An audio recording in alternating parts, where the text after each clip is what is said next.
চট্টগ্রাম দক্ষিণ জেলা রিবেলের Democratic party LDP সভাপতি ও বিশিষ্ট শিল্পপতি এম ইয়াকুব আলীর সঙ্গে সৌজন্য সাক্ষাৎ করেছেন পটিয়া পৌরসভা গণতান্ত্রিক যুবদলের আহ্বায়ক কমিটির নেতৃবৃন্দ।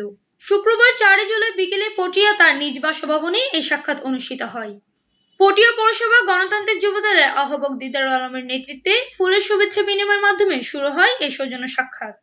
এ সময় উপস্থিত ছিলেন সদস্য সচিব ও বিশিষ্ট বিমা ব্যক্তিত্ব এম এ নুরুল আলম, যুগ্ম আহ্বায়ক মোহাম্মদ ওয়াসিম, সিনিয়র সদস্য সৈয়দুর রহমান প্রবাসী, সদস্য জামাল উদ্দিন, আব্দুল করিম, কাজী আমির উদ্দিন, মোহাম্মদ আমিন, মাওলানা মনির আহমেদ। এছাড়াও আরও উপস্থিত ছিলেন চট্টগ্রাম দক্ষিণ জেলা গণতান্ত্রিক যুবদলের সদস্য সচিব আব্দুল কুদ্দুস চৌধুরী, পটিয়া পৌরসভা এলডিপির যুগ্ম আহ্বায়ক ও পটিয়া সদর বণিক সমিতির সভাপতি কাজী আমির হোসেন, গণতান্ত্রিক ছাত্রদল নেতা রাকিব চৌধুরী, আব্দুল কাদের প্রমুখ। সাক্ষাতে এম ইয়াকুব আলী বলেন, গণতান্ত্রিক যুবদল হচ্ছে এলডিপির মূল চালিকা শক্তি। যুবকদের শক্তিকে সংগঠিত করে গণতান্ত্রিক ধারাকে বেগবান করতে হবে। এলডিপিকে শক্তিশালী করে ভবিষ্যতে ক্ষমতায় আনাই হবে আমাদের লক্ষ্য। সাক্ষাৎ শেষে উপস্থিত নেতারা এলডিপি সাংগঠনিক কার্যক্রমে আরও সক্রিয় ভূমিকা রাখার প্রত্যয় ব্যক্ত করেন।